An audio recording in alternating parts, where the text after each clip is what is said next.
Prison के 51,224 कर्मचारियों का ट्रेनिंग हुआ है और फॉरेंसिक के 4,000 कर्मचारियों का ट्रेनिंग हुआ है। कुल मिलाकर ट्रेनिंग की संख्या पुलिस में 6 लाख, प्रोसिक्यूशन में 4,000, जुडिशरी में लगभग 20,000, फॉरेंसिक में भी 4,000 और प्रिजन में 10,868 मास्टर ट्रेनर अभी काम कर रहे हैं। मित्रों, ये संहिता के लिए कुछ विपक्ष के मित्र अलग अलग बातें मीडिया के सामने रख रहे हैं कि अभी ट्रेनिंग नहीं हुई है, चर्चा नहीं हुई है।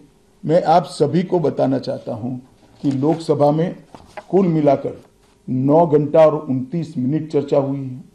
34 सदस्यों ने इसके अंदर पार्टिसिपेट किया है।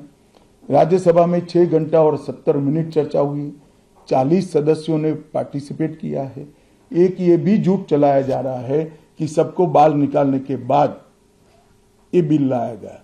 बिल बिजनेस एडवाइजरी कमेटी में पहले से निश्चित था। मेरा ये स्पष्ट मानना है कि 14 तारीख से ही विपक्ष ने सदन का बहिष्कार करने जैसी हरकतें करी थी और शायद वो हिस्सा लेना नहीं चाहते थे। और दोनों सदनों में 14 तारीख में लोकसभा में 96 और राज्यसभा में 46 सदस्यों ने ऐसी हरकतें की जिससे पीठासीन अधिकारी उनको बाहर करने के लिए मजबूर हो जाए। फिर भी एक ऑप्शन था। ये बहुत बड़ा दूरगामी परिणाम लाने वाला कानून था। वो एक कानून के लिए स्पेशल अंदर आकर चर्चा में अपना मत रख सकते थे। इसके पहले भी मैंने 2020 में सभी सांसदों को पत्र लिखकर उनके सुझाव मांगे थे। सभी मुख्यमंत्रियों को पत्र लिखकर उनके सुझाव मांगे थे। सभी सुप्रीम कोर्ट के सम्मानीय न्यायाधीशों को पत्र लिखकर उनके सुझाव मांगे थे। सभी हाई कोर्ट के चीफ जस्टिस को पत्र लिखकर सुझाव मांगे थे। गृह सचिव जी ने सभी आईपीएस अफसरों से सुझाव मांगे थे, सभी कलेक्टर से सुझाव मांगे थे और ये सब सुझाव मिलाकर मैंने खुद अधिकारियों की बैठक को अलग करे तो मैंने खुद 158 बार इसकी मीमांसा कर बैठक कर विचार कर एक बिल बनाया। ये बिल को भी संसद ने ऐसे ही पारित नहीं किया है। गृह विभाग की समिति के पास ये बिल को भेजा गया। 2.5 महीना या तो 3 महीना इस पर विशद चर्चा हुई। सभी दल के सांसदों ने इसके अंदर हिस्सा लिया है, अपने सुझावों को रखा है। 4-5 पॉलिटिकल स्टाइल के सुझाव छोड़कर मैं दावे से कह सकता हूं हर सुझाव को समाहित कर 93 बदलाव कर बिल को फिर से कैबिनेट ने पारित किया और पारित करने के बाद सदन के सामने रखा गया। इतने बड़े सदियों के बाद हो रहे सुधार को पॉलिटिकल कलर देना मैं मानता हूं ठीक नहीं है।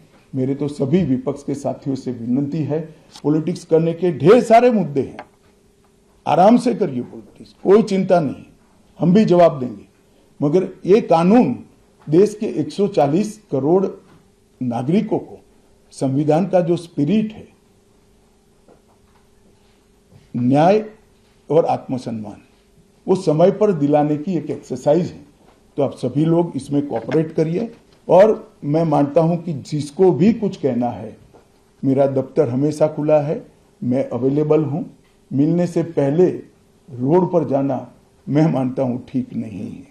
चर्चा करनी चाहिए, कुछ भी हो बात करनी चाहिए।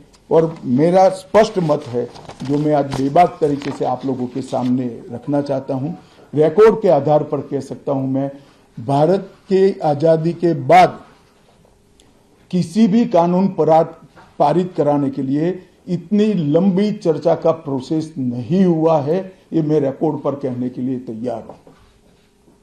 4 साल तक इस कानून पर विचार हुआ और अगर आपको अभी भी कुछ कहना है तो आप जरूर आइए, मैं सुनने के लिए तैयार हूं। मगर कृपया इस कानून को पब्लिक तक इसकी सेवा करने देने का मौका देना चाहिए। समय पर न्याय मिलेगा तो देश का भला होगा। संविधान की सुरक्षा और आत्मसम्मान की भावनाओं को नागरिक प्राप्त कर पाएंगे तो देश का भला होगा। और सबसे बड़ा बदलाव है, हमने थोड़े धैर्य के साथ टीथिंग प्रॉब्लम को देश की जनता ने भी बड़े धैर्य के साथ लेकर सिस्टम को सुधारने का मौका देना चाहिए। और मैं सभी दलों से भी कहना चाहता हूं कि राजनीति से ऊपर उठकर आप इसका समर्थन करिए और जो भी सुझाव जनता के हित में है लेकर आइए। हम इस पर चर्चा करने के लिए तैयार हैं। आप लोगों के मन में कोई बात है तो आप जरूर पूछ सकते हैं। सर, मैं नीरज पांडे हूं, एबीपी न्यूज से। मेरा सवाल है सर, पहले के कानून में किसी आरोपी को जब गिरफ्तार किया जाता था तो 15 दिन के रिमांड की व्यवस्था थी। अभी जो नया कानून है उसमें गिरफ्तारी के 60 दिनों तक कभी भी या तो एक साथ या हिस्सों में बुलाकर रिमांड लिया जा सकता है। इससे फायदा क्या होगा? नहीं, मैं आपको समझाता हूं। ये भ्रांति फैलाई गई है कि रिमांड का समय बढ़ाया गया है। मैं स्पष्ट कर देना चाहता हूं कि नए कानूनों के तहत, बीएनएस के तहत रिमांड का समय 15 दिन का ही है। मैं आप लोगों के सामने डिटेल में बताना चाहता हूं। आरोपी को आज पुलिस ने कस्टडी में लिया, कोर्ट ने रिमांड दे दी और आरोपी अस्पताल में भर्ती हो जाता है और 15 दिन तक अस्पताल में रहेगा, तो क्या इसकी पूछताछ ही नहीं होगी? पूछताछ करनी चाहिए या नहीं करनी चाहिए? इसलिए हमने प्रावधान किया है कि 15 दिन की अपर लिमिट के अंदर, 60 दिन की अपर लिमिट के अंदर पुलिस इसका रिमांड ले सकती है। वरना उसको तो जुडिशियल कस्टडी में जेल में पहले भी रहना था और बाद में भी रहना है। एक दूसरा आरोपी पकड़ा जाता है, पुलिस को दोनों को इकट्ठा करके पूछताछ करनी है, तो कैसे करेगी? तो 15 दिन की लिमिट को हमने नहीं बढ़ाया है। रिमांड 15 दिन की ही होगी। 60 दिन के भीतर एक या दो टुकड़ों में आप 15 दिन की रिमांड ले सकते हैं। भ्रांति फैलाई जा रही है कि रिमांड का पीरियड बढ़ाया गया है। कृपया मैं आप सबसे निवेदन करता हूं कि इसको आप क्लैरिफाई करिएगा, जिससे जनता में गलत बात न जाए।